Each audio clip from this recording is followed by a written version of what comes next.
Hola chicos y chicas, ¿cómo están? Por si este es el primer video que ven, previamente había grabado el video de Thomas Reid acerca de su pensamiento sobre epistemología y filosofía, pero si abrieron este video primero, les explico la dinámica. Lo que vamos a hacer a partir de ahora es, voy a grabar una serie de videos que tienen que ver con los temas restantes que nosotros tenemos aquí en el seminario que nosotros llevamos de epistemología. ¿Ok? Entonces, van a ser videos que lo que normalmente dura la clase y vamos a hacer una sesión donde respondamos las dudas que ustedes tengan con respecto a los videos. ¿Ok? Muy bien, entonces en esta semana nos va a tocar ver lo que es el pensamiento de Reid y vamos a iniciar este video con el pensamiento de Kant. Muy bien, de Kant vamos a ver un poco lo que es en general el libro de Crítica de la Razón Pura. Vamos a ver sus principales aspectos, cómo forma conocimiento a través de ese libro, los debates que tiene y las preguntas generales que maneja en cada uno de los capítulos. Vamos a ver aquí también lo que es la lógica trascendental, la estética trascendental y la imposibilidad de la metafísica como ciencia. Anteriormente habíamos visto un poco con sus diapositivas de Simón y Gabriel que nos hablan sobre los prolegómenos a toda metafísica que pretende ser ciencia. De manera general les explico que los prolegómenos son una serie de advertencias que hace Kant para poder leer los libros de el que vamos a ver hoy, que es la Crítica de la Razón Pura, la Crítica de la Razón Instrumental y la Crítica del Juicio. Esos prolegómenos, para mayor detalle, pueden consultar sus diapositivas de Simón y Gabriel que están disponibles en la plataforma digital. ¿Ok? Muy bien, aclarando eso, vamos a empezar. Kant fue un filósofo muy importante, contemporáneo, seguidor de las ideas de Leibniz, pero nos genera una propuesta bastante interesante. Entonces, lo que él se pregunta básicamente es el espacio o la dimensión del conocimiento que nosotros podemos tener como seres humanos. Él se hace preguntas como ¿qué conocemos? ¿Cómo conocemos? ¿Hasta dónde podemos conocer? ¿Qué es lo que no podemos conocer? Etcétera. Haciendo una pequeña introducción, desde Descartes, anteriores a él, se había planteado que todo el conocimiento podría ser adquirido de manera arbitraria. O sea, si está en la naturaleza, nosotros a través de nuestro razonamiento podemos adquirir ese conocimiento como si fuéramos dioses, por ejemplo. Pero Kant hace una crítica puesta en este libro y determina que no todo conocimiento puede ser adquirido por el hombre. ¿De qué manera empieza, digamos, Kant a través de esta crítica? Bueno, él, como contemporáneo de Leibniz, y su pensamiento se forma muy relacionado a lo que es él. Él muestra mucho interés, más que cómo se origina el conocimiento, él piensa más en cómo es posible el conocimiento, en el sentido de su esencia. Ya lo hemos visto un poco en clase, que no es la misma pregunta. Vamos a ver que a él le interesan más cuáles son los problemas científicos, qué es lo que hace al conocimiento ciencia, cuáles son las ciencias que pueden ser consideradas válidas, cuáles no, etc. Entonces, en un primer aspecto, a manera general de Kant, pues su pensamiento genera cierta revolución en su época. Él vivió entre 1710, 1790, no recuerdo muy bien la fecha, pero más o menos por ahí tiene su vivencia. ¿Cuál es la idea principal de Kant?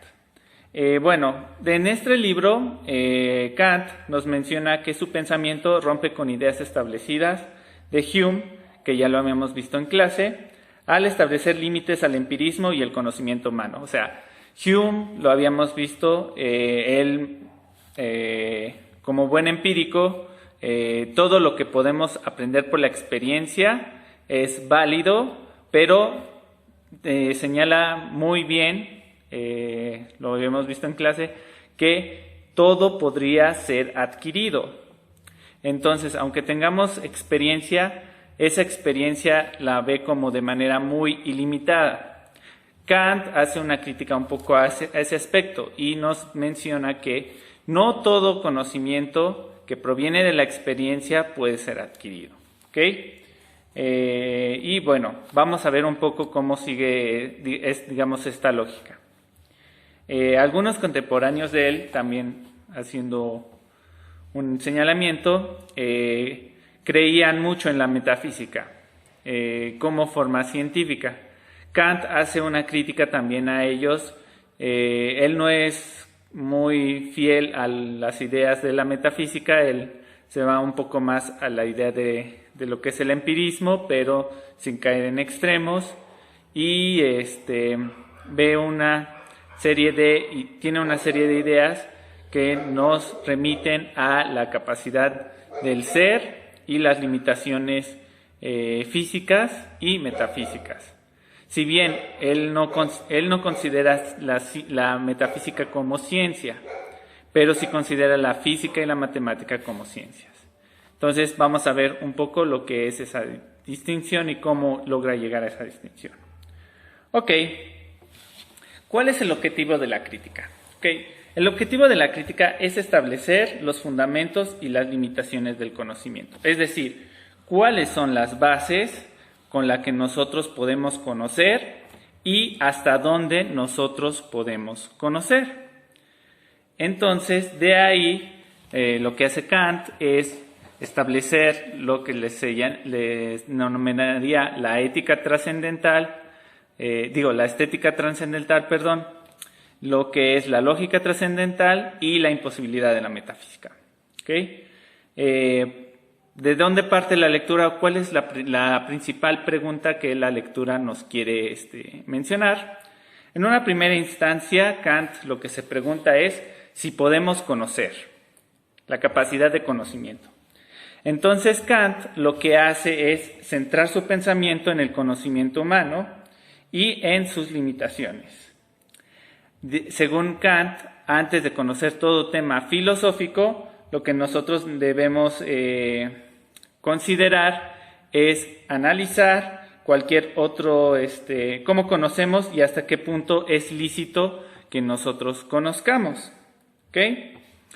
De ahí, esta pregunta central pues ha sido generado por un debate entre diversos pensadores filosóficos.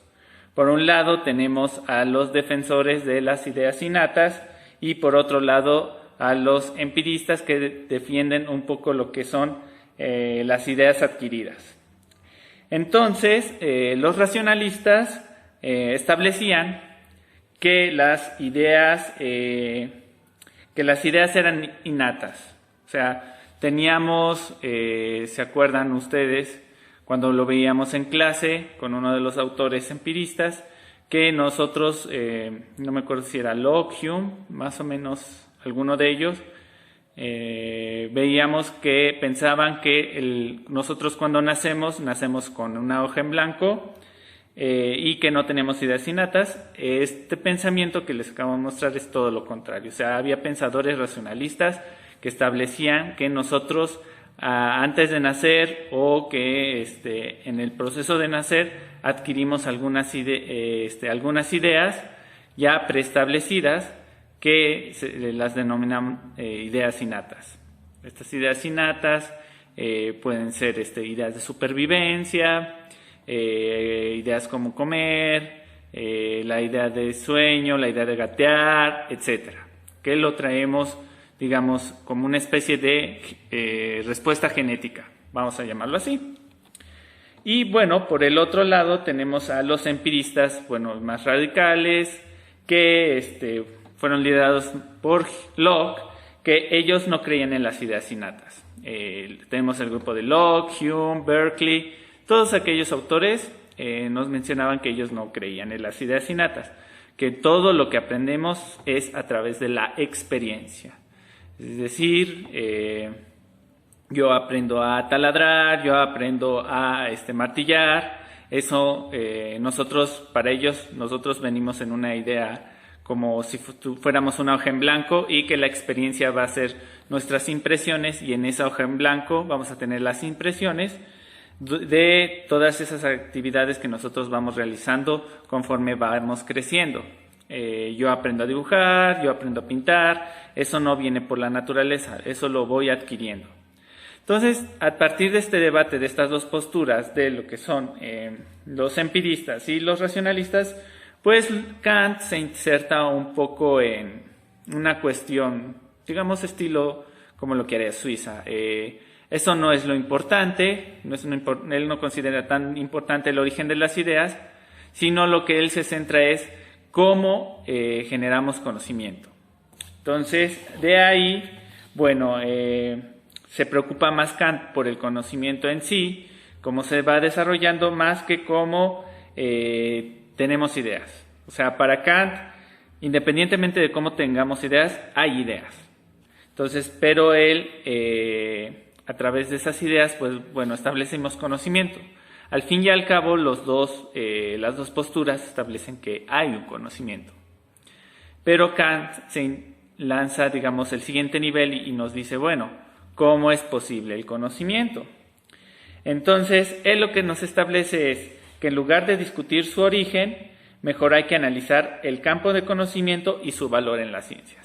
Y aquí hacemos una distinción muy importante, porque para Kant lo que vamos a ver es que para él las ciencias, el hecho de que tú generes conocimiento no hace que ese conocimiento se vuelva automáticamente científico, sino que va a haber unas reglas específicas de por qué un conocimiento puede ser científico o puede no ser científico.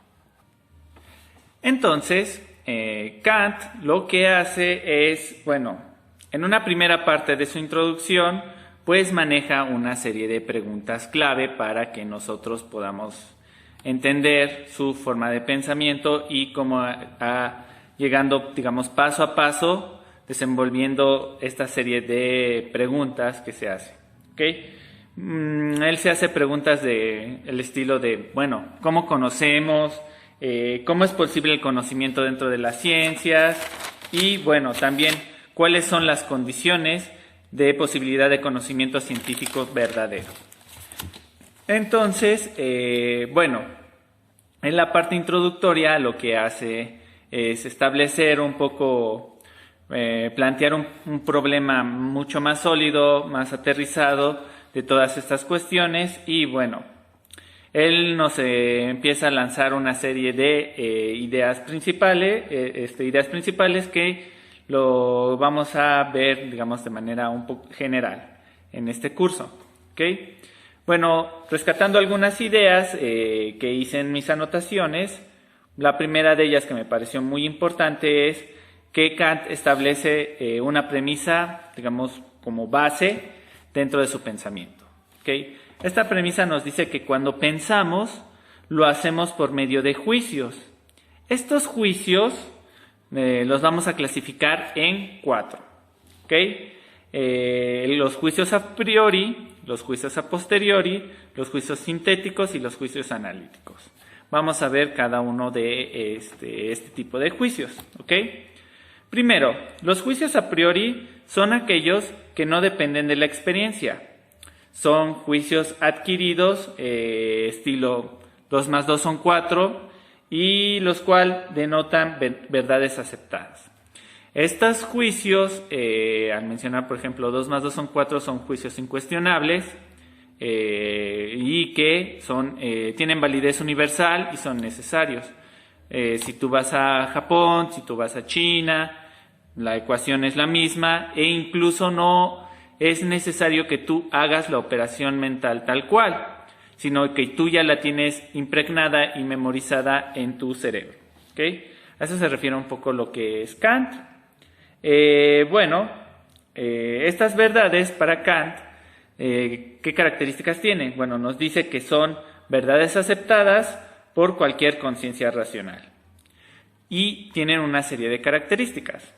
Las características es que son independientes de la experiencia subjetiva de quien lo pronuncia. Es universal y es necesario. ¿A qué se refiere con esto de que es una experiencia subjetiva de quien independientemente de quien lo pronuncia? Es decir, por ejemplo, establezcamos que yo digo el día es hermoso. Esa es una percepción subjetiva dependiente de lo que estoy yo pronunciando. ¿Okay? Para mí es hermoso. Pero para el vecino, para el amigo, para otra persona, pues puede que no sea hermoso. Es decir, si a mí me gustan los días lluviosos y está lloviendo, pues mi experiencia es grata. En cambio, si el vecino no le gustan los días lluviosos, etcétera, pues su experiencia va a ser desagradable. Entonces, estos no toman en consideración este tipo de premisas. Son premisas generalmente válidas, como 2 más 2 son 4, como puede ser aquellas fórmulas matemáticas de que la raíz cuadrada de 36 es 4, etcétera. Todas ellas, Kant, él muestra mucha afinación de que las principales, ciencias o las ciencias que son más científicas, van a ser la física y la matemática. Entonces también leyes de movimiento, que más adelante vamos a ver como causa y acción, pues también podría ser considerado como pensamientos a priori. Sin embargo, pues hay algunos que lo cuestionan. Más adelante lo vamos a mencionar, yo creo que en alguna parte del cierre vamos a verlo. Pero bueno, esa es la idea universal. La idea de semáforo, por ejemplo, puede ser un juicio a priori, lo que significa, o sea, nosotros podemos ver el rojo es alto, eso pasa aquí en México, Japón, Dubái, etcétera. Entonces, y no significa otra cosa. Pasemos al siguiente juicio. El siguiente juicio es el juicio a posteriori, y es todo lo contrario a los juicios a priori. Si bien el juicio a priori denota un antes de, pero es un antes de experiencia, o tener la experiencia sensible. El juicio a posteriori es después de esta experiencia sensible, y es una clase de juicios que proviene y deriva de la experiencia. Depende al 100% de lo que es la experiencia en los juicios a priori. Por ejemplo, un juicio a priori es el pasto huele mal, por ejemplo. Es un juicio muy subjetivo y perceptible hasta que yo tenga la experiencia de cuál es mi relación entre el pasto y el olor del pasto. Entonces, si yo huelo el pasto y me resulta con mi experiencia y mi sensibilidad de los sentidos desagradable, yo llego a esa conclusión y no puede llegar, por ejemplo, el vecino, el amigo, etcétera, que pueden ser más afines a lo que es el pasto. Lo había mencionado un poco, es muy parecido a la parte del video de Reed, pero bueno, es así como un juicio a posteriori vendría siendo su antítesis de los juicios a priori. ¿Qué características tiene los juicios a posteriori? Bueno, se caracteriza por ser privados, altamente subjetivos, particular y contingente. Es válido para quien lo pronuncia. Por ejemplo, podemos tener un ejemplo muy básico, es el experimento de las relaciones en bares. ¿En qué consiste este experimento? Bueno, podemos preguntarle a una serie de personas, podemos mostrarle en el caso de los chicos unas fotografías de mujeres atractivas y en el caso de las chicas, bueno, también unas fotos de hombres atractivos y podrían generar una escala de este es más atractivo, este es menos atractivo, etc. Entonces, el experimento continúa y nos menciona que después de los 3, 4, 5, 6 bebidas alcohólicas, bueno, la percepción cambia en cuanto a los resultados. Es decir, si estando en un estado de sobriedad, el individuo A te parece atractivo en un nivel 4.5 y después de esta serie de tragos aumenta o disminuye, bueno, es aquí donde podemos ver un juicio a posteriori, porque la subjetividad va cambiando dependiendo de el nivel de tragos y el nivel de sensibilidad que estos va afectando. Entonces, estos juicios a posteriori pues van a depender altamente de la experiencia y van a cambiar pues a través de cómo vamos a tener cierto tipo de experiencia, etcétera. Pero también son altamente subjetivos y para Kant pues no le convencen tanto como para que este tipo de juicios a posteriori puedan construir ciencia. Muy bien, pasemos al tercer juicio, que son los juicios analíticos. ¿Cómo se definen los juicios analíticos? Bueno, Kant nos menciona que son aquellos en el cual el predicado está contenido en el sujeto. ¿Qué quiere decir esto? Nosotros, vamos a poner un ejemplo. Todos los cuerpos son extensos. En el caso de el sujeto y el predicado, el sujeto vendría siendo los cuerpos y la extensión vendría siendo el predicado. Una de las cualidades del sujeto estaría impregnada por lo que es el predicado automáticamente. Es decir, otro ejemplo, yo tengo masa. La masa es una propiedad de los cuerpos vivos o inertes, también en su caso, pero es una parte de mi cuerpo y yo no la puedo sacar de mi contenido. Entonces, a eso se refiere con los juicios analíticos. Yo no puedo sacar la cualidad de extensión por parte del cuerpo. Y por lo tanto, tenemos el cuarto juicio, que es todo lo contrario de los juicios sintéticos. Nos dice que el juicio sintético es aquel en el cual el predicado no está contenido en el sujeto y agrega algo nuevo al sujeto. A Kant, lo más importante que considera es que la ciencia debe de generar descubrimientos. Entonces, no se va a centrar en algo que ya se sabe, sino él se centra en lo que no se sabe. Entonces, esta clase de juicios sintéticos son muy importantes para él. ¿En qué consiste este juicio sintético? Pongamos un ejemplo de manera sencilla. Yo, por ejemplo, puedo decir que esta pared es azul. Desde mi perspectiva, pues, esta pared es azul. La distinción que podemos hacer es que la pared vendría siendo el sujeto, pero la categoría azul o su categoría de color no va a depender de su concepto de pared. La pared puede tener cualquier color, independientemente del color que sea, puede tener un color, pero no un color específico. ¿Ok? Entonces, si bien la pared no es transparente, el color azul no forma parte de lo que sería el concepto de pared. Parte del concepto de pared puede ser que tenga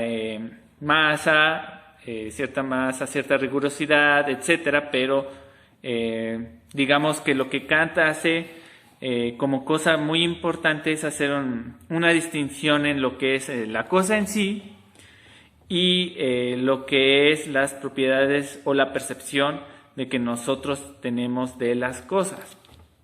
Y de ahí, bueno, eso lo vamos a mencionar más adelante, pero es muy importante que, por ejemplo, para los juicios sintéticos, nosotros si establecemos taxonomías, cuando hacemos categorizaciones, etcétera, partiendo de una base conceptual, es muy importante determinar, y uno de los legados de Kant, obviamente, que esta serie de características conceptuales sean inherentes al concepto, valga la redundancia, pero eso abrió un parteaguas para la construcción de las ciencias sociales y me parece muy importante señalar.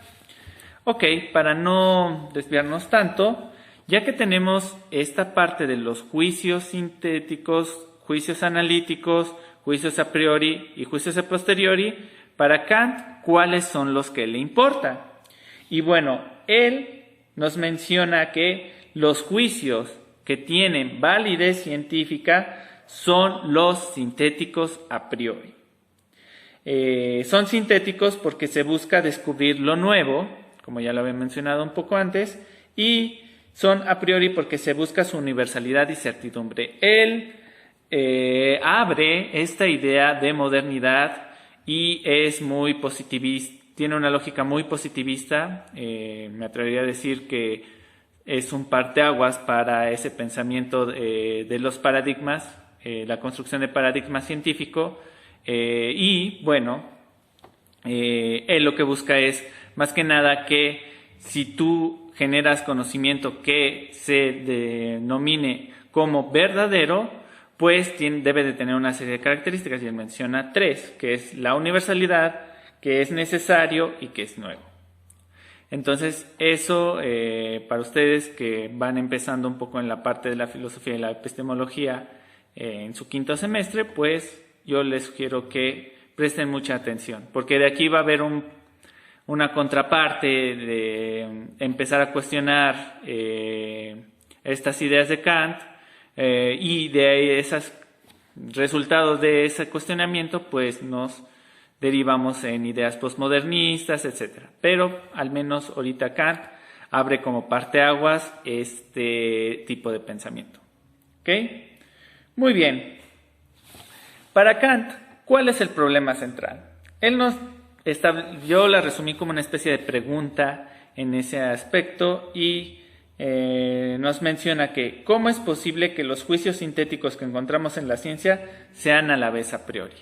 Es decir, ya tenemos dos características, que es juicios sintéticos y juicios a priori, pero ¿en dónde los buscamos? Y entonces Kant lo que nos menciona es que, bueno, si quieres buscar esos juicios sintéticos a priori, uno de los primeros lugares donde tienes que ir a ver es la conciencia. Entonces, estableciendo que Kant prefiere los que son los juicios sintéticos a priori para conocer lo que es estas ideas de conocimiento verdadero y buscando en la conciencia, ¿cómo podríamos resumir lo que busca Kant en este libro? Bueno, Kant lo que busca en toda la sección del libro es establecer la existencia de fundamentos a priori para los juicios de la ciencia y que la metafísica tiene juicios a priori verificables. Es decir, de todos los juicios sintéticos a priori, hace una depuración en cuanto al alcance. ¿Okay? Nosotros podemos establecer juicios sintéticos, cuatro tipos de combinaciones entre los cuatro tipos de juicios. Sin embargo, lo que le va a interesar son estos sintéticos a priori y la manera en la que se desarrollan. Entonces, los juicios sintéticos podemos, a priori, podemos verlos tanto en la realidad como en la metafísica, pero en la metafísica lo que Kant cuestiona mucho es que cómo vamos a tener una versión de juicios sintéticos a priori más allá de nuestra experiencia sensible. Entonces, de ahí Kant lo que hace es, bueno, la metafísica no puede tener este tipo de juicios sintéticos a priori como lo anterior filósofos lo establecían, sino que nada más la vamos a tener a la experiencia como mecanismo. ¿Esto qué quiere decir? En palabras más sencillas, que cuestiona, ok, supongamos que Dios es un juicio sintético y vamos a demostrar que es a priori. Bueno, podemos tener una experiencia sensible de Dios, es decir, podemos tocarlo, podemos verlo, podemos sentirlo en un sentido físico. Para Kant es un rotundo no.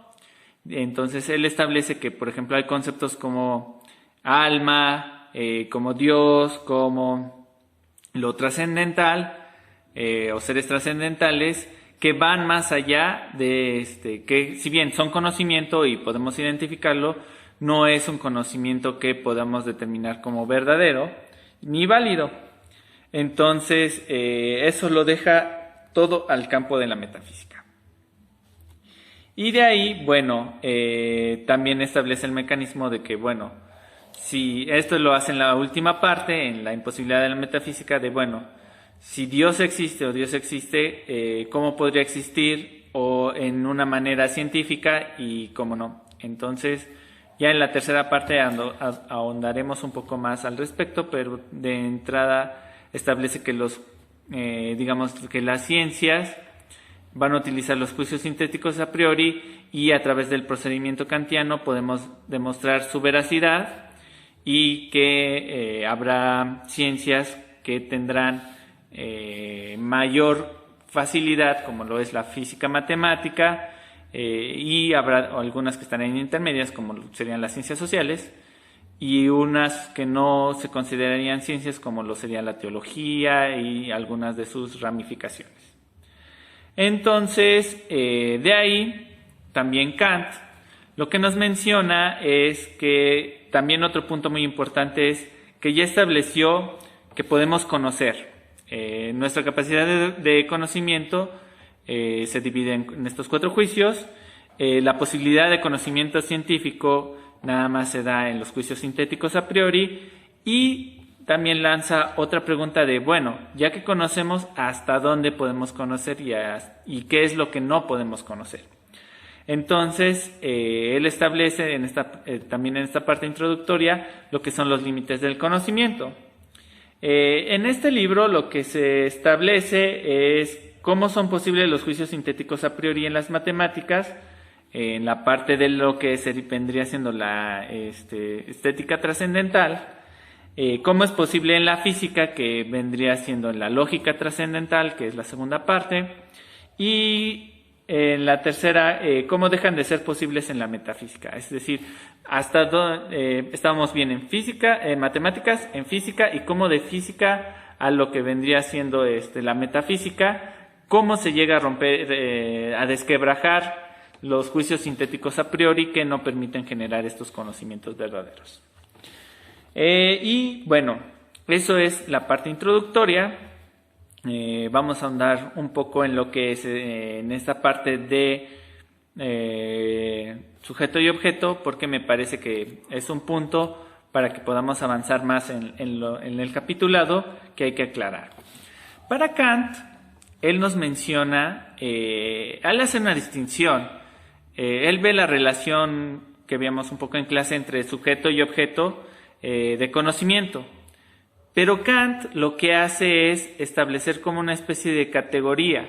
Si bien antes se veía que podíamos conocer el objeto en sí, Kant lo que hace es una tercera clasificación que desprende del objeto. Entonces él lo que hace es que nosotros podemos tener un sujeto, podemos tener un objeto y podemos tener la cosa en sí. Esta cosa en sí vendría siendo la idea de substancia que veíamos nosotros en clase, con Locke y Hume. Ellos mencionaban la idea de sustancia, no sé si se acuerdan en clase, si no revisen sus apuntes, los invito a revisar sus apuntes para ello, en donde nosotros como objetos tenemos una esencia. Esta idea de esencia, Kant sigue utilizando el sinónimo de sustancia, y bueno, a través de esa sustancia pues veíamos que algunos autores demostraban o intentaban demostrar que existía y que podía ser, que podemos llegar hasta allá y conocer los objetos también con su substancia. Y Kant es de los que no cree eso. Kant es lo que él establece, que las sustancias no es algo del terreno de la física, ni que están insertos en los objetos, pero que no llegamos a comprender dentro de los objetos. ¿Okay? Vamos a poner un ejemplo sencillo. Aquí yo tengo un vaso de agua. Y bueno, podemos ver un líquido, ¿no? Este líquido, pues, podría ser agua, puede ser, no sé, una bebida alcohólica, puede ser una 7-Up, Sprite, etcétera. Ese tipo de bebidas transparentes, ¿no?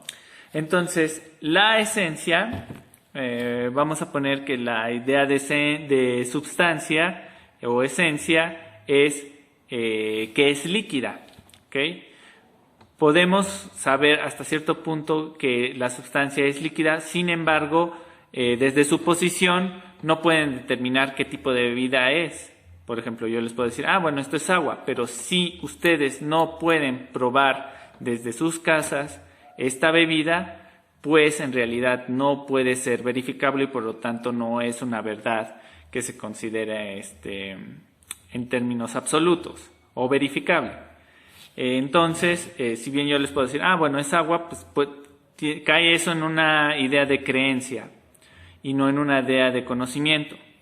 Entonces, ahí Kant hace esta distinción en lo que es la esencia y substancia, substancia y la cosa. ¿Okay? Nosotros, como seres humanos, nada más podemos conocer la percepción del objeto, pero no podemos llegar hasta lo que es la idea de sustancia. Quien sí puede es Dios, al tener características diferentes a nosotros. Él es omnipresente, omnipotente, sabe todo en cualquier tiempo. Entonces, esa idea, pues bueno, si la idea de sustancia existe, solo Dios puede, de acuerdo a Kant, solo Dios puede conocerla. ¿Okay? Muy bien, entonces esa es algo muy importante que debemos de considerar para poder avanzar en lo que sería ya la cuestión del capitulado.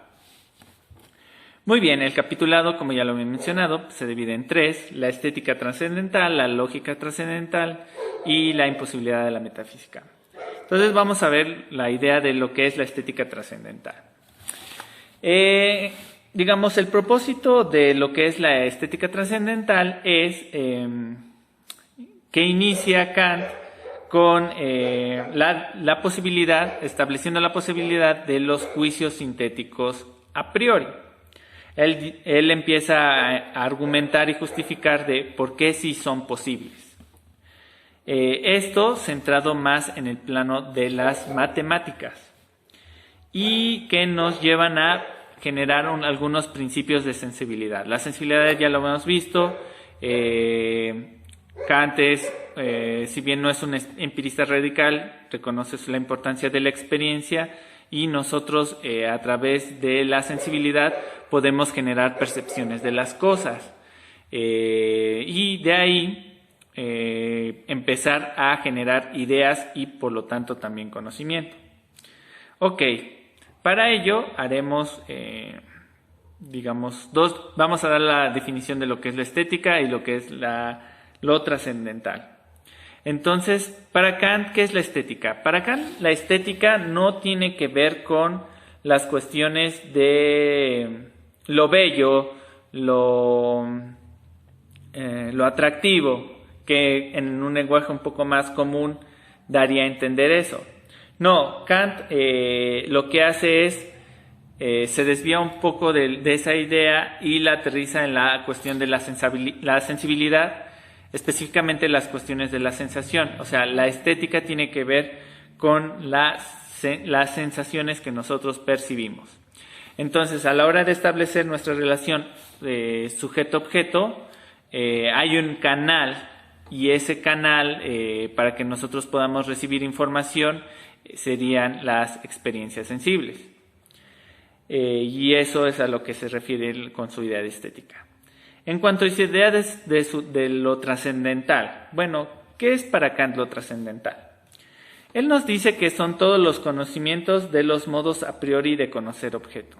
Es decir, todo aquello que genere o que te permita, digamos, dentro del análisis y la relación que nosotros tenemos con el pensamiento, de manera a priori, estos mecanismos que nos permitan nosotros, como seres sensibles, recibir esa información.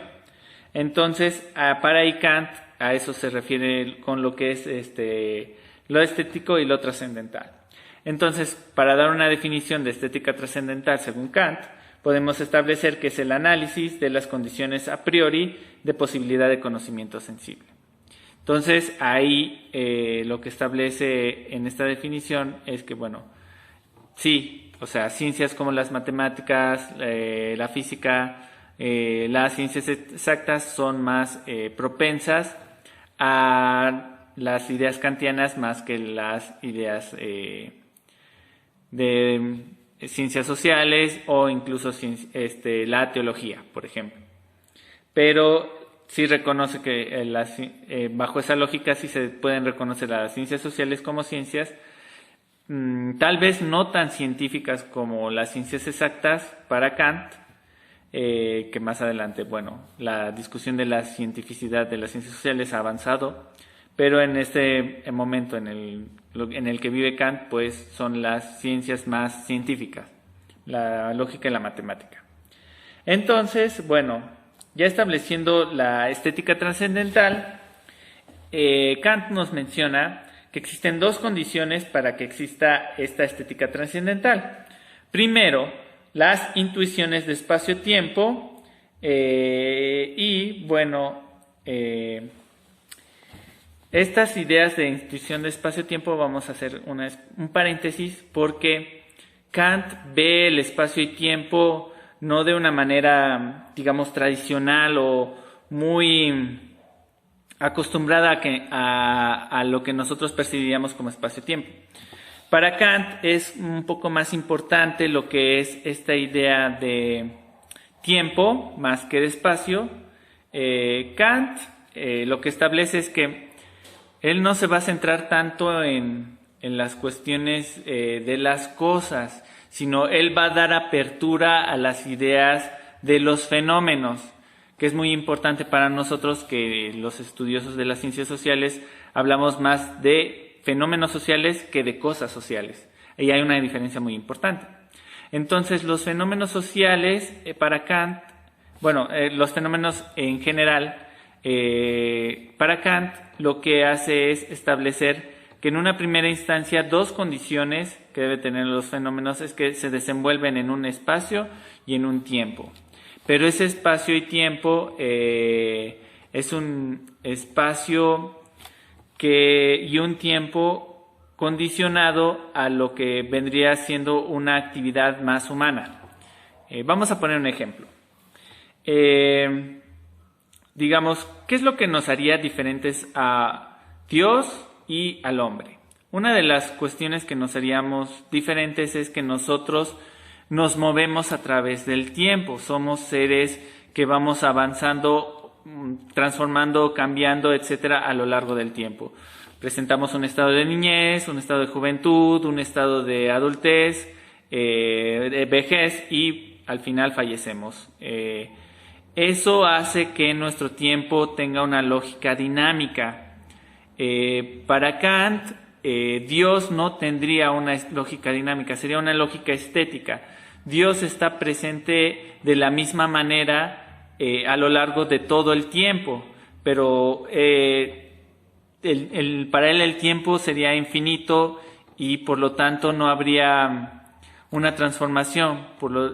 Para él sería irrelevante, para Dios sería irrelevante el tiempo, porque es algo que se tiene de una manera estática.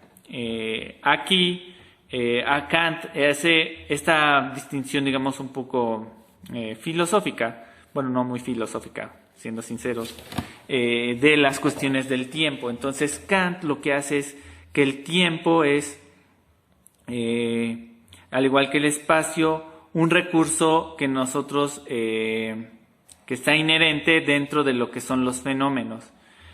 Kant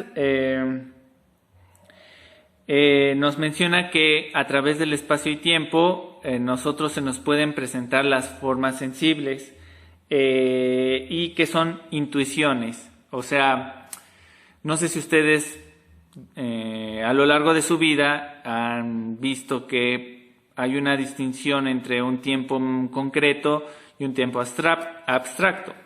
El tiempo concreto serían 5 minutos, 10 minutos, 15 minutos, etc. Nosotros como mexicanos, nosotros utilizamos un tiempo un poco más abstracto que podría venir siendo una especie de mi tiempo. Ahorita, más al rato, etc. Es un tiempo ambiguo, no indica ni inicio ni fin, pero lo que hace es establecer una percepción muy personal acerca de lo que es nuestra representación del tiempo. Ahorita se alusiona a un tiempo corto, no especifica cuánto, pero hace alusión a ese tiempo corto, bastante flexible, etcétera. Al rato también muestra su nivel de flexibilidad, es un tiempo a futuro, etcétera. ¿A qué quiero llegar con esto? Kant, a través de sus sentidos y percepciones, para poder que nosotros llegar a fenómenos y a conocimiento, debemos de contemplar al tiempo y espacio como unas intuiciones. O sea, el tiempo y el espacio es algo que está ahí, sí, pero es un mecanismo que nosotros utilizamos para nosotros ver, sentir, tocar cosas, pero que esas cosas nos reflejan algo en nuestra percepción. ¿Okay? La pared, por ejemplo. La pared se desenvuelve en un espacio-tiempo. Está aquí en este momento, en el presente, y yo, si tengo una relación de física, puedo sentir un nivel de rugosidad. Esto indica que, por ejemplo, si se aplana o si cambia su rigurosidad, eso depende de cuestiones de tiempo. O si se traslada a la pared, bueno, ya cambiará el espacio. Pero una de sus características a la hora de que yo siento la rigurosidad es que en este momento, en este instante y en este lugar, la pared presenta condiciones de rigurosidad. ¿Okay? Entonces, para Kant, esto es muy importante en cuestiones del espacio y tiempo. ¿Ok? Porque a través de ellos, pues, va a ser la forma en que nosotros percibimos. Y bueno, ¿qué es la intuición para Kant? Si establece que el espacio y tiempo son una intuición, bueno, para Kant, ¿cómo definiría las intuiciones? Para Kant, la intuición es la representación inmediata de una idea en nuestra conciencia. Para el tiempo y espacio son intuiciones a priori. Ok, esta idea de intuición va a ser el primer mecanismo que nosotros encontremos para filtrar la información y por lo tanto poder procesarla y desarrollar conocimiento. Esta intuición se desarrolla de manera muy rápida. Por ejemplo, si yo de repente aplaudo y alguno de ustedes se asustó con ese aplaudo, ese instante, ese pequeño instante de minisegundos, microsegundos, llámenlo como quieran, en el que su cerebro reaccionó y no identificó cuál es la reacción, a eso Kant lo llamaría como la intuición que nosotros tenemos.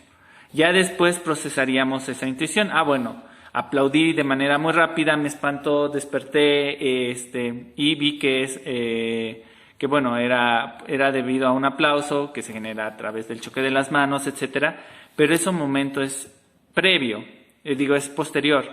O sea, lo que es previo es el hecho de que aplaudí y tuve una sensación dentro de mi cerebro que se alteró y reaccionó de manera inmediata. Entonces, a eso es lo que Kant se refiere con la idea de intuición. Esa primera impregnación que se nos llega a nuestro ser. Ok, y bueno, lo que establece es que para sostener su argumento, bueno, la idea de espacio y tiempo son a priori, son antes de la experiencia que nosotros tengamos sobre espacio y tiempo. ¿Ok? Y bueno, él establece una manera, un modo de cómo generar, bueno, más bien cómo se desarrolla esta idea de espacio y cómo se desarrolla esta idea de tiempo. Entonces, ¿cómo se desarrolla la idea de espacio? Bueno, la idea de espacio, Kant la concibe como una idea de espacio vacío a priori a los objetos. Antes de que haya objetos, hay esta idea de vacío. No sé si ustedes estarán familiarizados con un libro que les recomiendo mucho, de Musashi, Matsumoto Musashi, si mal no recuerdo, del libro de los 5 anillos. El último anillo que menciona es esta idea de vacío, en donde, haciendo alusión a Kant, establecen también esta idea de que antes de que exista algo, hay eso, o hay un it, digamos en términos de lengua inglesa, hay un it. ¿A qué se refiere este it?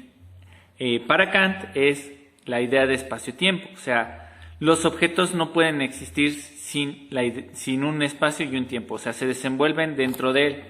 Y son condiciones para Kant, digamos, naturales para que nosotros podamos generar o aprender de estos objetos, dado que no podemos aprender de las sustancias. Entonces, él dice que la idea de espacio es una idea a priori, es una idea sintética porque tiene una validez universal, o sea, todos tenemos un concepto de espacio y ha sido universalmente validado y aprendido por nosotros de lo que es un espacio y lo que no es un espacio.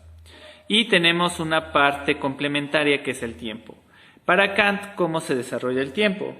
Para él es inconcebible ver sucesiones y movimientos o cambios sin la idea de tiempo. Él nos va a hablar, hablemos de la idea de Newton, la idea de la manzana, la idea de sus leyes, acción-reacción, que él cuando vio que la manzana caía, vio esa serie de sucesos. Para algunos filósofos ha sido cuestionado la idea de la interacción entre objetos y esta idea de acción-reacción en un sentido en el que es una idea altamente perceptible, que no puede ser universal ni validada. Entonces, por ejemplo, pongamos un ejemplo sencillo que es el billar.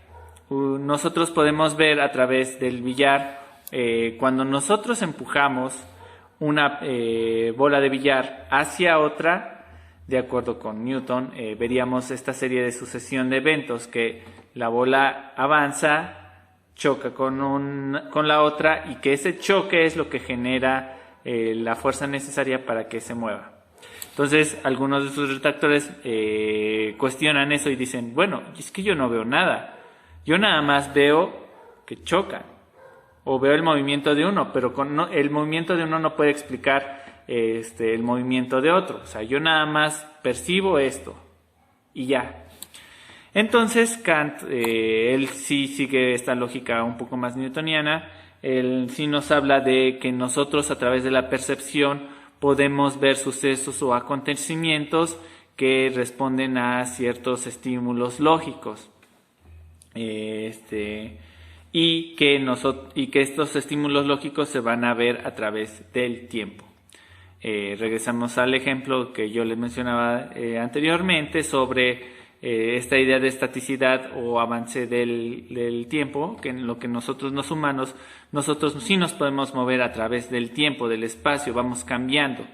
Nosotros tenemos esta idea de finitud del tiempo, en cambio Dios no. Dios, el tiempo sería algo estático y estaría, al tener esta omnipotencia, omnipresencia, etcétera, Dios está presente en todos momentos. Entonces, y no cambiaría la idea de Dios o el ser divino Dios no cambiaría a lo largo.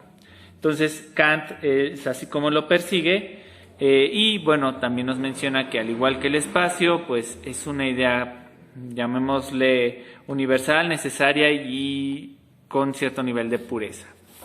Entonces, estas dos formas de que nosotros podamos ver el espacio y tiempo y la relación con la estética trascendental, pues nos ha derivado a que Kant establezca dos cosas que son muy importantes.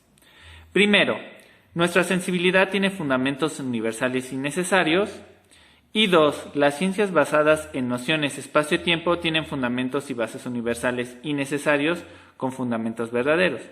Ya había explicado un poco por qué. Este es otro de los argumentos en los que Kant, nos menciona que tiene cierta afinidad por la lógica matemática, porque podemos ver sucesos, acontecimientos en la física, podemos ver leyes de movimiento, podemos determinar pulsaciones, llamémoslo así, energías, etcétera, y que esto, a través de que nuestra percepción, nuestra sensibilidad, podemos establecer juicios sintéticos a priori y por lo tanto tienen ese carácter universal.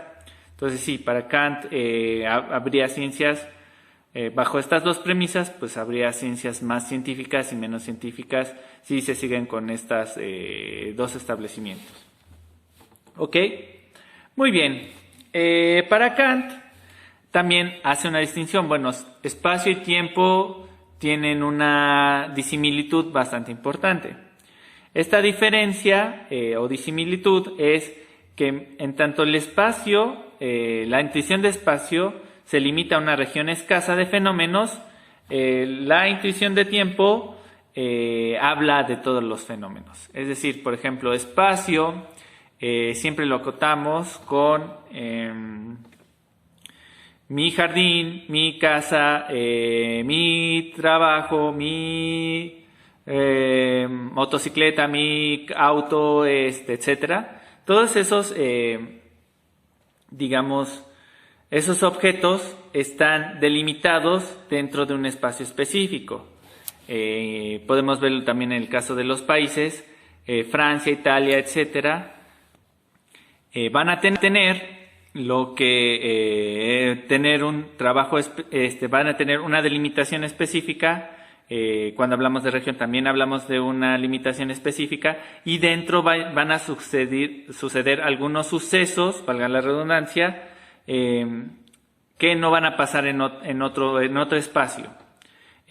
Por ejemplo, nacen los españoles en España, y no van a nacer españoles en Haití o algo así, porque la idea de nacionalidad por territorio, por nacer en tu territorio, pues ya te da una identidad.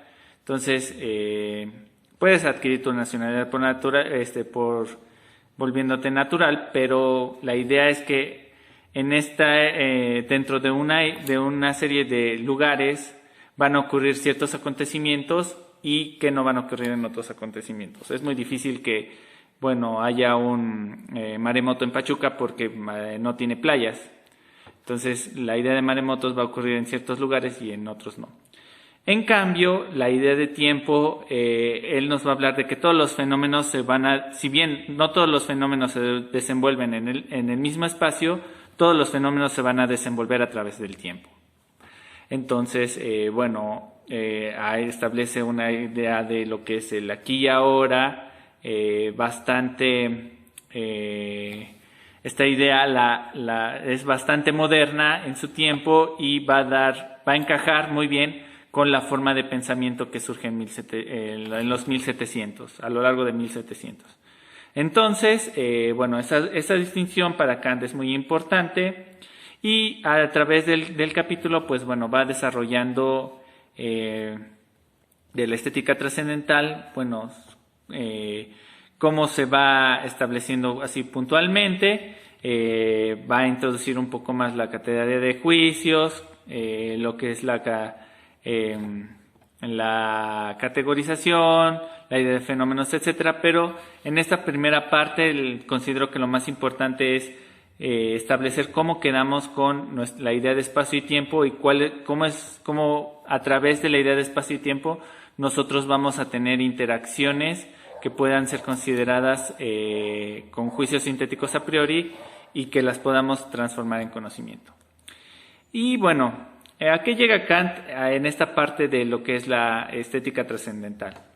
Él nos dice que al final de la estética trascendental llega a la conclusión de que el conocimiento a priori de las instituciones existe, pero no solamente pensamos mediante intuiciones, sino también pensamos mediante conceptos. Esto es muy importante porque a lo largo del capítulo de la estética trascendental, él rescata mucho la idea de la aprehensión, esta idea de aprender de los objetos, vamos a llamarlos, no de las cosas en sí, sino de los objetos, de nuestra relación con ellos, de manera intuitiva, en una primera instancia. Pero Kant no solamente establece que aprendemos a manera de intuiciones, sino que nosotros también conceptualizamos.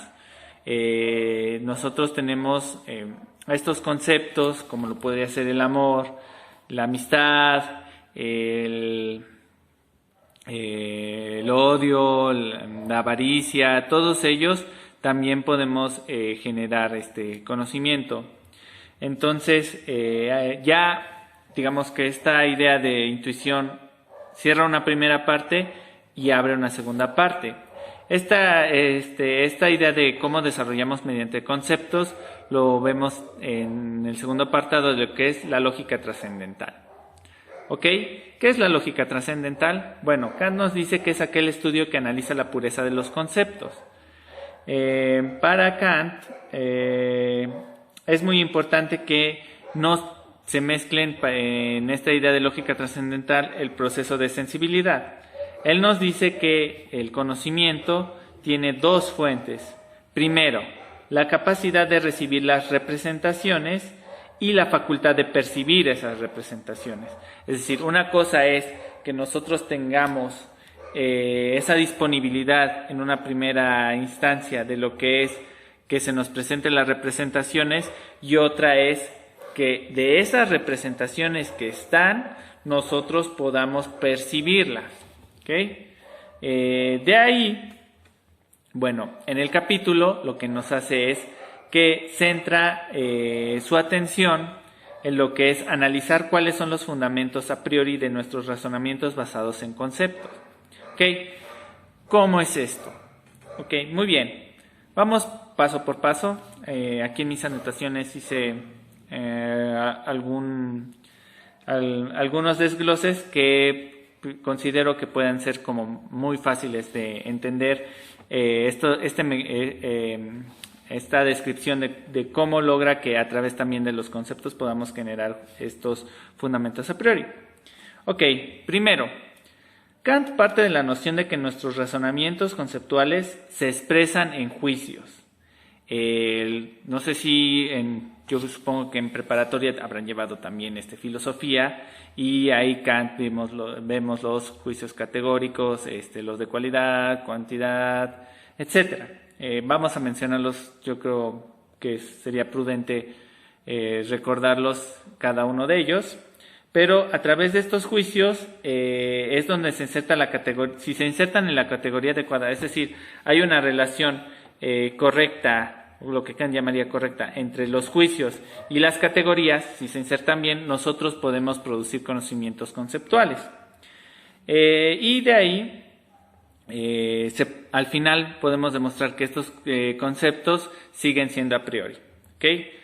Vamos a ver el procedimiento que nos desarrolla Kant para explicar esto. ¿Okay? El procedimiento empieza con la parte que es parte de la realidad, para mostrar que existen fundamentos. Estos fundamentos Kant lo va a llamar categorías. ¿Cuáles son las categorías kantianas? ¿Okay? Vamos a ver cada una de ellas. ¿Okay? Nos habla de 4 tipos de Kant. Hay 12 categorías kantianas. De todo el proceso de millones de categorías que debe de existir en el mundo, Kant sintetiza en 12 las posibles categorías que pueden generar juicios, lo cual me parece bastante sorprendente para la época en la que vivió. Por si no lo sabían, Kant en su vida privada no era muy sobresaliente ni llamativa. En realidad, para explicar conceptos muy avanzados sobre espacio-tiempo, que son él los ve muy intrínsecamente, muy que surgen del yo. Kant no salió de su ciudad natal, no recuerdo bien el nombre, vendría siendo una ciudad de la antigua Prusia, hoy vendría siendo una ciudad austriaca. Al final agregaré el dato, pero él era muy hogareño en ese aspecto, muy disciplinado. Salía a las 3 de la tarde a correr, a caminar por la ciudad. Perdón, no a correr, a caminar. Pero bueno, Kant, a través de su pensamiento y a través de sus categorías, pues lo que hace es sintetizar, y vamos a ver, de las 12 categorías hay 4 tipos.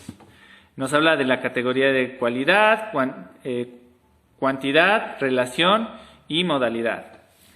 La de cualidad se dedica a la extensión de juicios. Estos juicios pueden ser universales, particulares y singulares. ¿Okay? Las categorías universales son, por ejemplo, las que parten de la premisa de que todos los S son P. Los particulares son algún S es P y los singulares es este S es P. Pasamos a la siguiente, que tiene que ver con la estructura interna de los juicios, que nos habla que son afirmativos, negativos e infinitos. ¿Okay? Una categoría afirmativa es todo S es P. Alguna categoría negativa es que ningún S es P. Y los infinitos son todo S es no P.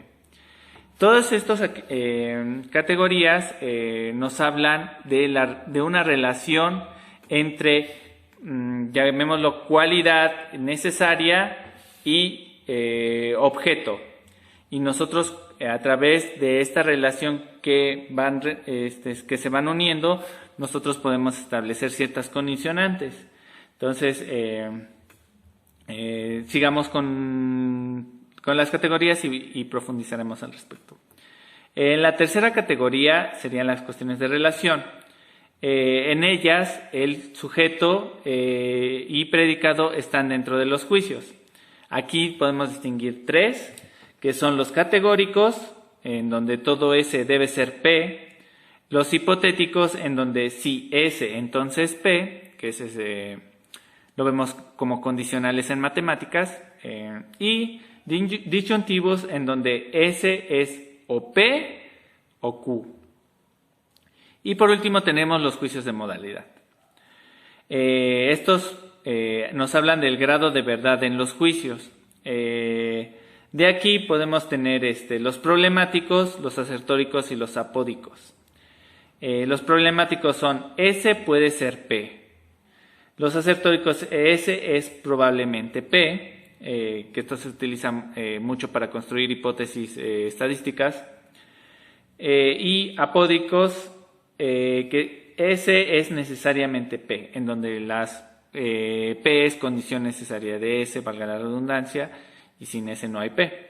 Entonces, de todos estos juicios categóricos, si se construyen muy bien, nosotros podemos desarrollar verdades mediante conceptos. Es decir, vamos a poner un ejemplo.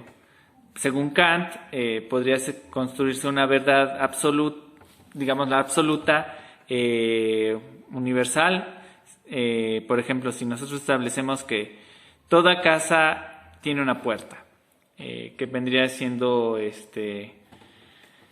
un juicio categórico, donde una de las condiciones para que el concepto de casa sea válido estructuralmente hablando, estructuralmente, conceptualmente, a nivel conceptual, es que una de sus categorías, de sus características, es que tenga una puerta. Si hay una casa que no tiene puerta, bajo esta lógica no se consideraría casa, se consideraría otra cosa menos casa. Podría ser un edificio, a lo mejor, qué sé yo.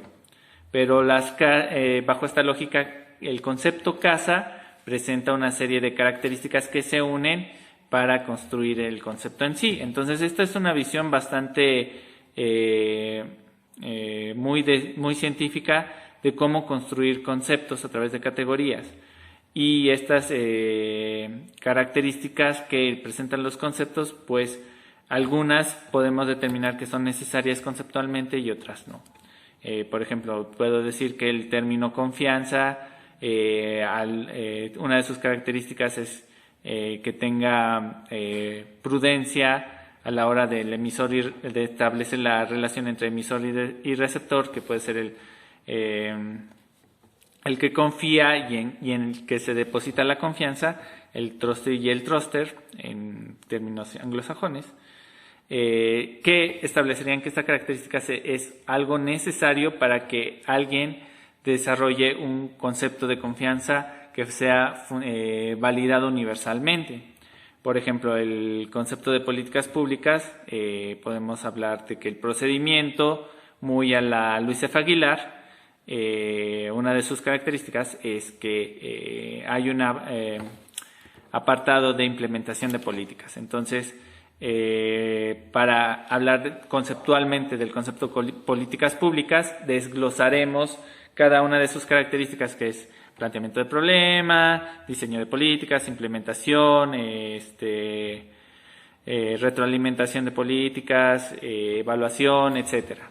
Todas esas características pertenecen al concepto de procedimiento de políticas públicas y no se llamaría políticas públicas si faltara alguno de ellos. Entonces, a eso es lo que quiere llegar Kant con sus juicios categóricos, establecer que no solamente mediante las intuiciones podemos establecer estos juicios sintéticos a priori, sino a través de los conceptos podemos establecer juicios, podemos establecer categorías, etcétera.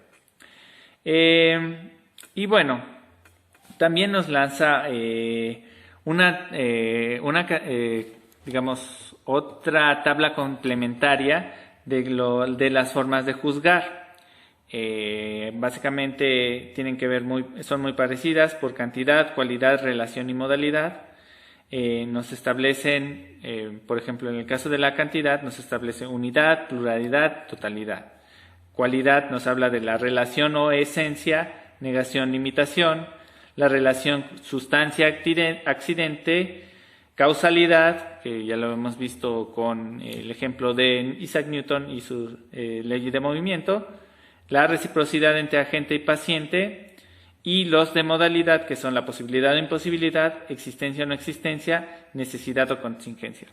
Si tú mezclas, estas dos tablas, que serían de categorías y juicios, las vas integrando, nosotros podemos generar conocimiento mediante conceptos. Entonces, para Kant, yo supongo que en la parte de liceo de preparatoria, pues ven estas dos tablas para construir juicios categóricos. Y bueno, sería muy importante que, si pueden tener la oportunidad de echarle un vistazo en Crítica de la Razón Pura, ver las categorías kantianas y los juicios kantianos. Y bueno, ya estableciendo eso, Kant nos lanza la siguiente pregunta. Él nos dice, ¿es necesario tal categoría para que sea posible tal juicio? Él nos dice, sí, perdón. Si el juicio y la categoría, embonan, esto de embonar hablo de manera muy racional, o sea, si tiene sentido o si hay altos niveles de relacionalidad cuando juntamos un juicio con con una categoría, pues entonces podemos establecer que ese resultado es a priori, es independientemente de la experiencia. Entonces ahí Kant también, digamos, como uno de sus argumentos de por qué los conceptos pueden ser juicios sintéticos a priori, pues lo está demostrando a través de su relación con las dos tablas. Entonces, para hacer una especie de resumen en este apartado de lo que es la lógica trascendental, pues podemos ver una serie de procedimientos. Primero, podríamos iniciar con una categoría. Partiendo de la categoría, nosotros podemos establecer juicios. La relación entre categoría y juicio desenvuelta en la cuestión de espacio-tiempo nos permite hablar de un concepto que ya habíamos manejado antes, pero aquí lo inserta Kant, que es la idea de fenómeno. ¿Qué es lo importante de esto de los fenómenos y de las categorías y juicios, etcétera? ¿Para qué nos sirven? Bueno, Kant nos menciona que conocer es construir. Entonces, se necesitan los materiales, que en este caso serían los fenómenos, y los instrumentos, juicios de categoría, para que nosotros podamos generar lo que él llama el esquema de la conciencia. Kant tendría una visión, digamos, como una especie de visión estructuralista en cuanto a que la conciencia está compuesta por partes y que estas partes funcionan parecido a lo que vendría siendo un reloj, en donde hay armonía y sincronía entre las partes para que puedan hacer una función de lo que viene siendo para producir conocimiento. Entonces, estos esquemas, pues como ya lo había mencionado, es muy importante tomar en consideración las categorías, los juicios y el tipo de la intuición de espacio-tiempo que nosotros tengamos para ver un fenómeno. ¿Okay? Nosotros, los estudiosos de ciencia política, administración pública y en general las ciencias sociales, hablamos mucho de que los objetos de estudio suelen construirse a partir de fenómenos, que en nuestro caso serían fenómenos sociales. Los fenómenos sociales cambian a lo largo del tiempo, presentan comportamientos no simples, son complejos, y bueno, los actores no son estáticos, son dinámicos. Entonces, eso hace que los científicos sociales pues tengan una labor bastante pesada para poder generar conocimiento científico. Entonces, para nosotros Kant es uno de los pioneros que abrió puertas para que nosotros, como científicos sociales, específicamente de ciencia política y administración pública, podamos construir conocimiento y podamos establecer premisas que sean consideradas universalmente válidas. Y bueno, eso como paréntesis, me gustó sacarlo adelante para que no se vaya perdiendo el hilo de que Kant a lo largo de su trabajo pues va construyendo cosas que nos van sirviendo nosotros como politólogos, como administradores públicos, que en su caso pues es su futuro y les va a ayudar mucho para construir los que quieran dedicarse a lo que es generación de conocimiento, les permiten generar nuevo conocimiento y que sea universalmente válido. ¿Okay? Muy bien, siguiendo con la parte de la lógica trascendental, otro de los puntos que toca que me parece muy importante es que no se puede establecer la idea de representación si no existieran en el pensamiento. Entonces aquí Kant nos integra una nueva variable que es el yo pienso. El yo pienso es esta idea de lo que es dentro de los esquemas de pensamiento. Los esquemas de pensamiento pues son muy diferentes y Kant es muy subjetivo en muchas cosas, y él establece que la forma de pensamiento es una forma de pensamiento individual.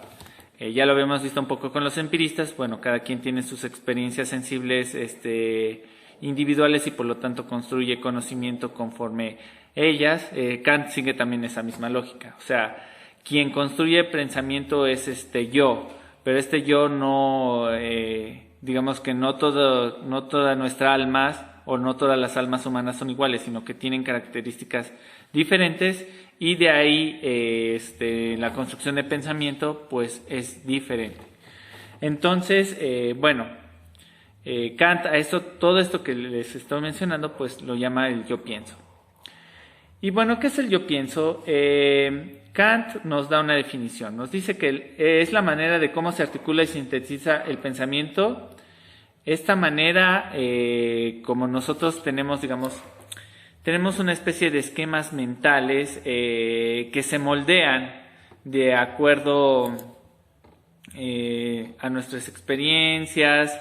Hay algunos que son antes de las experiencias, etcétera, pero a través de estos moldes de pensamiento nosotros podemos construir y sintetizar, procesar que las ideas se transformen en conocimiento. Entonces, a este proceso que nosotros llamaríamos, no sé, vulgarmente análisis de ideas o procesamiento de ideas, él lo llama el yo pienso.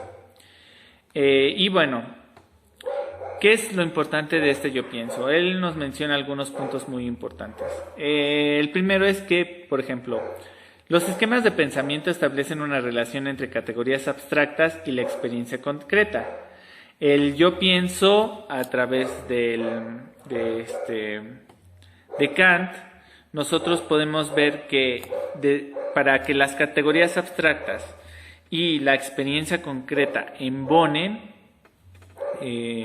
nosotros necesitamos una especie de, él lo llama intermediario, yo la llamaría un catalizador quizás, al que llama el yo pienso. Entonces, esta unión o conjunción de conceptos, nosotros las vamos a embonar y las vamos a procesar de tal manera de que embonen. Entonces, ese es una de las funciones de lo que él llamaría el yo pienso. Él también nos menciona que el conocimiento es posible siempre que exista una experiencia. Kant en esa parte es apoyado por los empiristas y que esta experiencia no sea considerada como cosa. Ya habíamos mencionado un poco esta diferencia entre objeto y esencia. Kant, él no se centra tanto en la cosa en sí, sino él lo que le interesa es más el estudio de los fenómenos. Para él la experiencia pura sería ciega. La experiencia pura no tendría características, digamos, como divinas, sino que para él es necesario darle forma a través de categorías. Digamos que se nos presenta el fenómeno, pero el fenómeno se nos puede presentar como un ente abstracto, o sin forma que nosotros podamos tener nada más por la intuición. Cuando nosotros cuando esta cosa, se transforma en fenómeno, es porque nosotros tenemos una percepción o recibimos, se nos impregna dentro de nosotros y nosotros hacemos un análisis. Entonces, para que nosotros hagamos este análisis, nos dice que es que el objeto, que el fenómeno, para darle esta forma, nosotros utilizamos las categorías y las intuiciones de tiempo y espacio aplicables a la experiencia. Entonces, con Kant agregaríamos en este apartado una serie de otro elemento indispensable que sería el yo pienso. Entonces, tenemos que en el esquema de la conciencia tenemos elementos tales como el yo pienso, las categorías, los juicios, los fenómenos y el espacio-tiempo. Entonces, aplicables a la experiencia. Entonces, a través de este sistema de lógica trascendental, pues Kant lo que nos quiere al final establecer, que lo repito otra vez, es que no solo a través de las intuiciones podemos generar juicios sintéticos a priori, sino que a través de los conceptos también se pueden generar juicios sintéticos a priori. Para él, Kant, para cerrar esta parte de la idea, él también centra mucho en la importancia, si bien habla de espacio-tiempo, para él es más importante el tiempo que el espacio. Entonces, el mecanismo para aplicar todo esto que hemos mencionado es el esquema del tiempo. Y para que exista el pensamiento se debe de integrar el yo pienso. Entonces, ya tenemos nuestro esquema que nos menciona toda esta serie de elementos que nos permite ver cómo opera nuestro cerebro para desglosar conocimiento nuevo a través de juicios, categorías y cómo se van relacionando. Entonces, aquí en esta parte cerramos el procedimiento de la lógica trascendental y hablaríamos del último tema, que es la imposibilidad de la metafísica. Ok, como ya lo habíamos mencionado en la parte anterior, en la estética trascendental, Kant en su primera parte, pues ya nos mencionó que es posible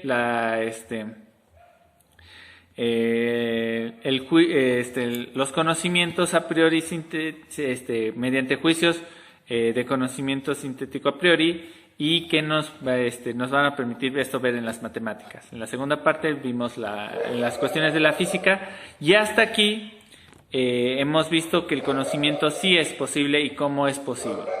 Pero ahora vamos a ver el alcance de lo que es la imposibilidad de que vaya más allá el conocimiento. Entonces, en esta última sección vamos a ver qué es lo que no podemos conocer como seres humanos. Kant lo que nos menciona en este apartado es que todo lo podemos conocer, todo lo que podemos conocer y definir como científico lo vamos a ver en el campo de la física. Sin embargo, cuando pasamos al plano de la metafísica, Kant nos menciona que ya no es posible establecer conocimiento universalmente válido y que ya es hasta ahí podemos llegar.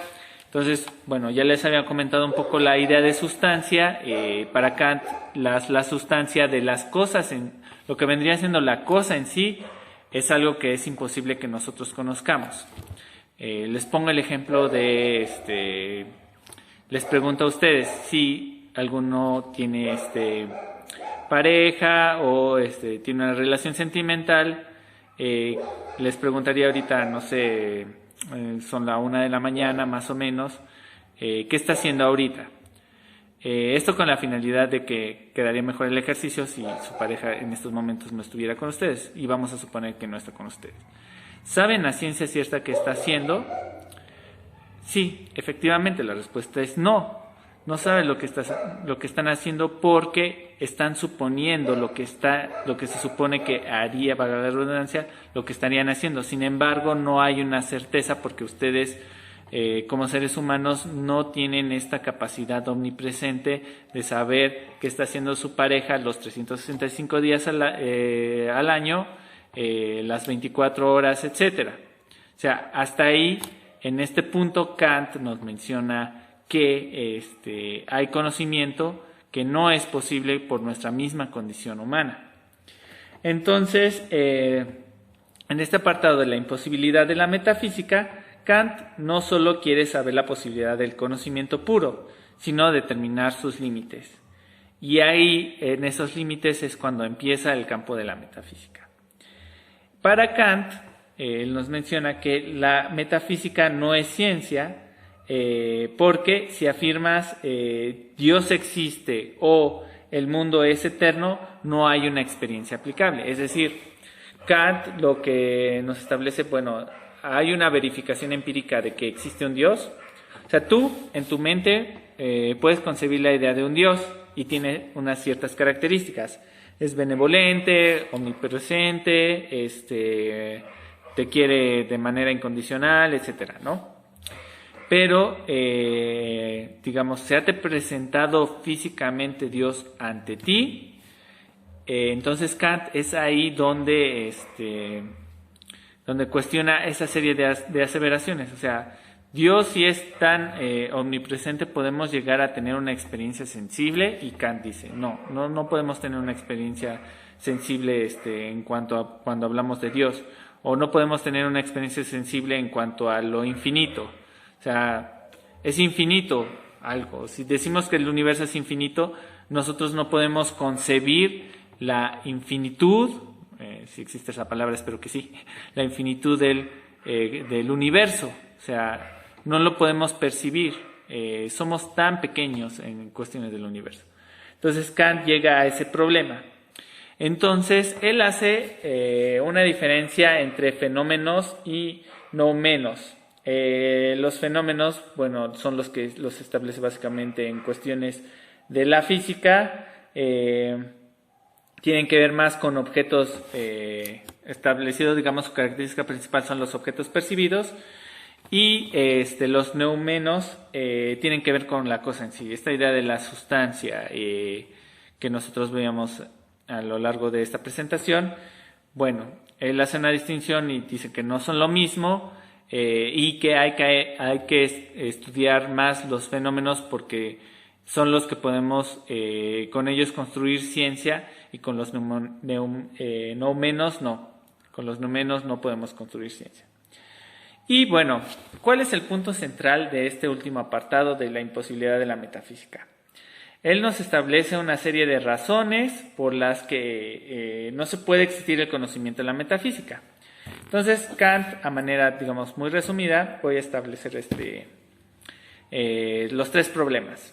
¿Okay? El primero para Kant tiene que ver con la idea de Descartes. Si se acuerdan de Descartes, ¿se acuerdan esto del pienso, luego existo? Kant lo cambia y nos dice, bueno, no. O sea, pienso, luego existo es un noumeno. Él lo redimensiona y dice, bueno, bajo mi lógica es pienso, luego pienso que existo, porque no puedo demostrar mi existencia como una verdad universal válida. Entonces, él establece, Kant no es tan existencialista, él no se centra tanto en si existo o no existo, etcétera, sino él pone más su atención en cuestiones del conocimiento. Entonces, Kant lo que hace es, a través del pienso, luego pienso que existo, es establecer como condicionante de la razón, pero la razón de una manera percibida. Entonces, así defiende más las cuestiones de los juicios sintéticos a priori, y que no sería un juicio, digamos, correcto en la manera de pensar de Descartes, y le haría una crítica Kant a Descartes en ese aspecto. Entonces, en lugar de decir pienso, luego existo, para Kant es pienso, luego pienso que existo. Es una percepción la existencia, no puede demostrar la existencia como tal. Vendría siendo una idea más sustancial. ¿Okay? Muy bien. La segunda tiene que ver con la cuestión de percepción, de perfección. Para Kant, siguiendo esta lógica, esta crítica descartiana, Kant establecería pienso en la perfección, luego pienso en la existencia de esa percepción. Es decir, primero, a nivel conceptual, la idea de perfección es una idea conceptual a priori para él. Y entonces, a través de la experiencia sensible, establecería la segunda categoría. O sea, la idea de la existencia de la percepción es algo que se puede comprobar si concibo un conocimiento a priori y que es demostrable en el campo del empirismo. Entonces, caso que no podría ser con Dios, porque yo podría tener un concepto de Dios, sin embargo, no puedo tener esa experiencia sensible, por lo tanto, la existencia de Él no la puedo probar, y por lo tanto puedo tener un concepto de Dios, pero no puedo demostrar que efectivamente Dios es así o que Dios existe. Entonces, por eso en religión, bueno, lo que se habla es creo en Dios. No dices estoy seguro de que Dios es un ente. como lo habíamos visto, por ejemplo, con alguno de los empiristas, donde veíamos un poco que Dios no es que no sea un ente, es que es un no ente. Pero bueno, retomando lo que es el punto, básicamente es lo que quiere explicar Kant en ese aspecto, pues es eso, ¿no?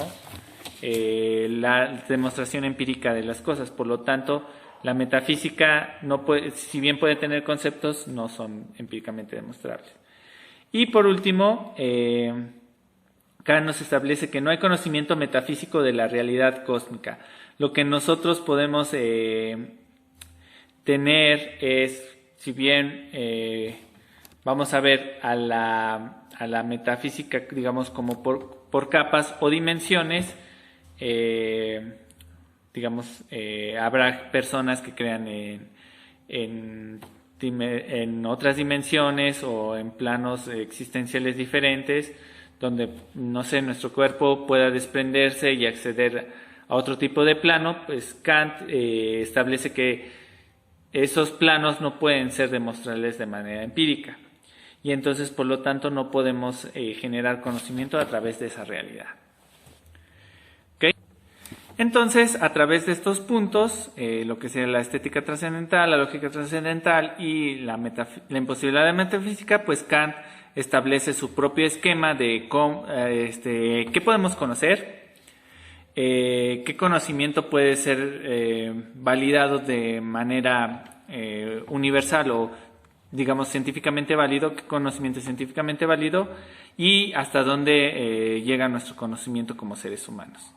Entonces, para finalizar, digamos, esta plática, hablaré de unas ideas ya muy sintéticas acerca de lo que es Kant y la epistemología como a manera de conclusión, digámoslo así. Bueno, Kant, uno de sus objetivos es proponer un modelo de salirnos de la realidad tradicional. Él nos propone, a través de la idea de espacio-tiempo, una nueva concepción de cómo percibirlos y de cómo se desenvuelven las cosas en esa idea de espacio-tiempo. También nos ofrece una nueva relación entre sujeto y objeto. Ya habíamos platicado, o sea, antes se veía que solo existía el objeto, tenía una idea de sustancia, y Kant hace una separación de que una cosa es el sujeto, el objeto, y la cosa en sí o la sustancia. Y a través de ello, pues nosotros podemos ver el cambio de cómo podemos percibir la realidad ante nosotros. A través de su pensamiento, su esquema de lo que es su esquema de la conciencia, nosotros podemos estructurar conocimiento y que pueda ser universalmente válido y necesario.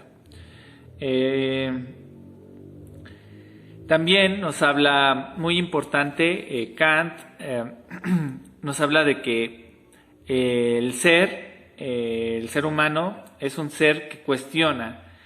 Kant él establece mucho las bases de esta idea de generar generar conocimiento a través del debate. O sea, el hombre no es un ser pasivo, es un ser activo, se pelea, pelearse en una idea de ideas, confronta sus ideas, confronta las ideas de los demás, y a través de ella, de este confrontamiento, pues las ideas fuertes, las que tienen mayor convencimiento, pues son las que salen ganando, y las ideas débiles se desechan. Kant era muy así, y a través de su pensamiento podemos rescatar eso. También nos habla de que el sentido de las cosas no está en las cosas en sí, es de esta idea de sustancia, sino en la forma en la que el ser humano las construye. Kant a Kant le gusta la idea de que nosotros, a la hora de las percepciones, no es algo dado de manera, digamos, automática, sino que la idea de que nosotros podamos construir objetos, conocimiento, ideas, etcétera, se nos da por un proceso mental, se nos da por un proceso de análisis, se nos da porque las cosas, vamos a ponerlo así, las cosas solo están en la medida en que nosotros podamos percibir que estén. Entonces, digamos, por ejemplo, nosotros podemos con nuestros ojos, son nuestros mecanismos para que nosotros veamos las cosas.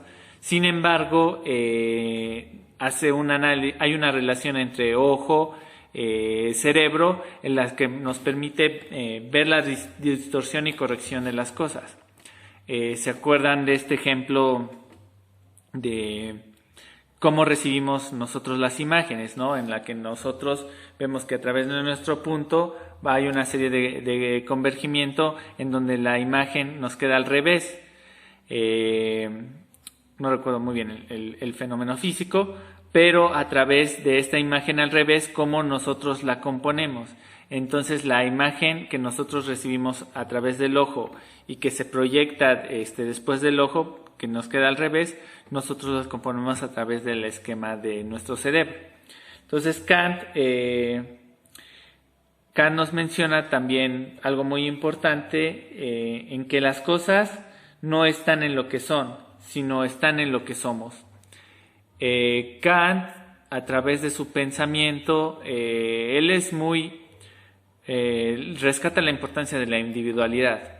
Él nos dice que las cosas no es algo que nos que generen un valor o las podamos percibir porque estén ahí, sino que las cosas son un reflejo de nosotros mismos. De ahí podemos generar esta idea de, no sé, ¿por qué una persona, vamos a ponerle por ejemplo, ¿por qué Laura me cae mejor que Geneviève, por ejemplo, ¿no? Laura y Geneviève obviamente son ejemplos hipotéticos, pero es por nuestra relación, porque quiere decir que Geneviève tiene menos características afines a mí, se parece menos a mí que lo que es Laura, por ejemplo, ¿no? Entonces a Laura me cae mejor porque yo me autorreflejo dentro de Laura y digo, y estas son las características que están más interiorizadas dentro de mí. Y así, ese es un ejemplo, digamos, muy burdo, pero que quiere ejemplificar un poco más esta cuestión de lo que las cosas son más lo que somos y menos lo que son. Y bueno, algo que también hay que recalcar es que su empirismo no difiere mucho de lo que es la idea de otros empiristas. Él nos establece que los dispositivos naturales para que nosotros podamos acceder al pensamiento, a las cosas y después al pensamiento, pues es la boca, la nariz, los ojos, porque son las primeras, los mecanismos que nosotros podemos tener para experiencias sensibles. Y por último, cabe resaltar también de Kant que menciona la importancia de esta relación entre cuerpo y mente. Y bueno, ¿qué tanto podemos conocer o no? Eso dependerá de nuestro nivel de sensibilidad de nuestro cuerpo, es decir, qué tanto nuestro cuerpo puede ser susceptible a tener experiencias sensibles y qué tanto la mente puede procesar la información o los fenómenos que nosotros se nos llegan a través de la experiencia sensible. Desarrollamos este esquema de la conciencia y a través de ahí reflejamos conocimiento nuevo. Entonces, bueno, para que el video no sea tan largo, hasta aquí lo dejaría. Y bueno, rescataría mucho la importancia de Kant, de cómo abrió la modernidad y cómo nos permitió generar este nuevo conocimiento. Más adelante vamos a ver algunos de los críticos de Kant, hasta cierto punto, por ejemplo Hegel lo critica un poco en el rechazo de la metafísica, pero bueno, lo dejaremos para otra sesión. Y bueno, me quedaría mucho con la idea de su esquema de la conciencia, los juicios y las categorías y cómo se van relacionando. Entonces, Kant es uno de los pensadores más valiosos en filosofía. Su manera de entender espacio-tiempo también es algo muy rescatable y hasta aquí lo dejaría yo. en próximas sesiones. Espero que nos veamos y bueno, espero que estén muy bien. También espero que estén aprovechando un poco la cuarentena para hacer alguna serie de actividades pendientes y por favor resistan, que esto va a terminar pronto y esperemos que nos volvamos a ver en otras ocasiones. Entonces, que les vaya muy bien, cuídense, nos vemos.